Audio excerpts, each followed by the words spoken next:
Romeo Juliet प्रेम कहानी का दुखद अंत जानकर आपकी आंखें भी हो जाएंगी नम।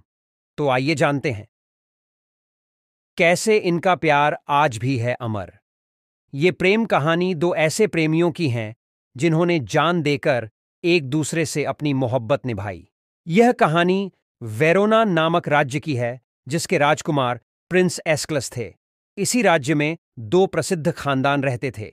एक थे कैपलेट और दूसरे मोंटेंग। दोनों खानदान हमेशा एक दूसरे को नीचा दिखाने के लिए आपस में लड़ते रहते थे। इन दोनों खानदानों की लड़ाइयां पूरे वेरोना राज्य में मशहूर थीं। मोंटेंग परिवार में एक रोमियो नाम का लड़का था जो एक बार कैपलेट परिवार की पार्टी में भेष बदलकर अपने दोस्त वेनवोलियो के साथ गया। वहां पर बहुत ही सुंदर सुंदर लड़कियां नृत्य कर रही थीं। तभी रोमियो की नजर एक बहुत ही खूबसूरत लड़की पर पड़ी जिसे देखकर वह मंत्रमुग्ध हो गया। देखते ही देखते वह उस लड़की से पहली नजर में ही प्यार करने लग गया। उस लड़की का नाम जूलियट था। वह भी रोमियो को देख रही थीं।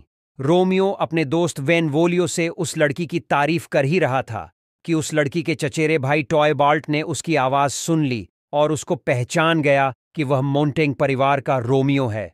टॉयबाल्ट बहुत गुस्सा हुआ और वह अपनी तलवार निकलने ही वाला था, परंतु पार्टी में उपस्थित सभी लोगों को देखकर रुक गया।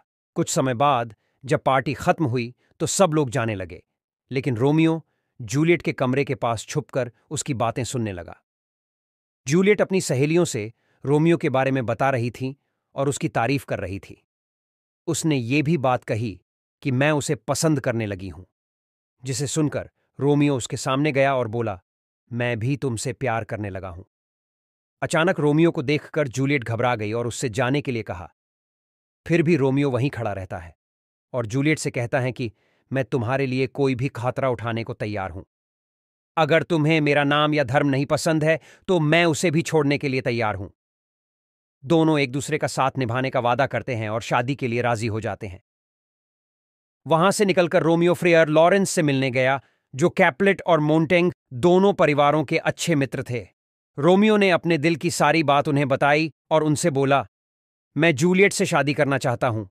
यह सुनकर फ्रियर लॉरेंस ने सोचा कि अगर मैं इन दोनों की शादी करा देता हूं तो दोनों परिवारों की दुश्मनी खत्म हो जाएगी, इसलिए उन्होंने दोनों की शादी करने का मन बना लिया। एक दिन जब रोमियो अपने दोस्त वेनवोलियो के साथ शहर में घूम रहा था, तभी उसकी मुलाकात टॉयबाल्ट से हुई।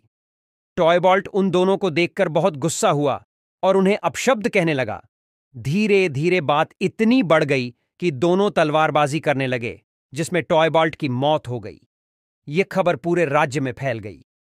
वेरोना के राजकुमार प्रिंस एस्क्लस ने टॉयबाल्ट की हत्या करने के जुल्म में रोमियो को वेरोना राज्य से बाहर निकल जाने की सजा सुनाई। यह खबर सुनकर जूलियट को पहले तो बहुत गुस्सा आया कि रोमियो ने मेरे भाई को क्यों मार दिया। फिर उसने सोचा कि जरूर टॉयबाल्ट ने कोई गलती की होगी। ऐसा होने के बाद रोमियो फिर से फ्रियर लॉरेंस के पास गया और उनसे सारी बात बताते हुए कहा कि मैं जूलियट से बहुत प्यार करता हूं, मैं उसी से शादी करूंगा। फ्रियर लॉरेंस ने रोमियो की सारी बातें सुनकर उससे कहता है कि मैं तुम्हारी शादी जूलियट से करूंगा, ये मेरा वादा है, लेकिन तुम राज्य छोड़कर जाने से पहले एक बार जूलियट से मिल लो और उसको खुद के लौटने का यकीन दिला दो। रोमियो जूलियट के पास जाता है। वो दोनों पूरी रात एक दूसरे को ढेर सारा प्यार करते हैं, लेकिन दोनों बहुत ही उदास थे क्योंकि सुबह होते ही रोमियो को राज्य छोड़कर जाना था। अगले दिन जब रोमियो चला गया तो जूलियट के माता पिता ने उससे बताया कि उसकी शादी एक पेरिस नाम के लड़के से करने का निश्चय किया है।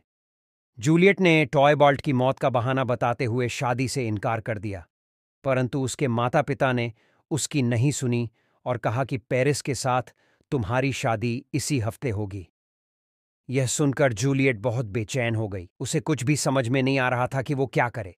बहुत परेशान होकर जूलियट भी फ्रियर लॉरेंस के पास गई और अपनी सारी बात उनसे बताई। फ्रियर लॉरेंस ने जूलियट की सारी बातें सुनने के बाद उससे कहा कि तुम अपने घर जाओ और मैं तुम्हें एक दवा देता हूं जिसे तुम शादी के एक दिन पहले खा लेना। उसके बाद 42 घंटे तक तुम्हारी सांसें रुक जाएंगी, जिसके कारण तुम्हारे परिवार वाले तुम्हें राज्य के कब्रिस्तान में ले जाकर दफनाएंगे। थोड़ी देर बाद मैं और रोमियो आकर तुम्हें निकाल लेंगे, फिर तुम दोनों शादी करके इस राज्य से चले जाना। जूलियट दवा लेकर घर चली जाती हैं और पेरिस से शादी करने के लिए हाँ कर दिया। जब पेरिस जूलियट को लेने आने वाला था, उस दिन के पहले वाली रात को ही जूलियट ने वो दवा खा ली। सुबह जब पेरिस आया तो उसने देखा कि जूलियट की मौत हो चुकी थी। उधर फ्रियर लॉरेंस ने रोमियो को लेने के लिए एक दूत भेजा था, लेकिन उसे पहुंचने से पहले ही जूलियट की मौत की खबर रोमियो तक पहुंच जाती है। रोमियो यह खबर सुनकर बहुत बेचैन हो गया और सोचता है कि अब मैं भी मर जाऊंगा। उसे प्यार करता है, फिर वो सोचता है कि जब मेरी जूलियट ही इस दुनिया में नहीं रही तो मैं यहां रहकर क्या करूंगा। वह जहर निकलकर पी लेता है, जिससे वह मर जाता है। थोड़ी देर बाद जब जूलियट को होश आता है तो वह देखती है कि उसका रोमियो मर चुका है। तभी वहां फ्रियर लॉरेंस भी आ जाता है। वह जूलियट को बहुत समझने की कोशिश करता है, लेकिन जब जूलियट जहर की खाली बोतल देखती है तो वह सब समझ जाती है और रोमियो के होठों को चूमने लगती है, ताकि उसके होठों पर लगा जहर उसके अंदर चला जाए और वो भी मर जाए।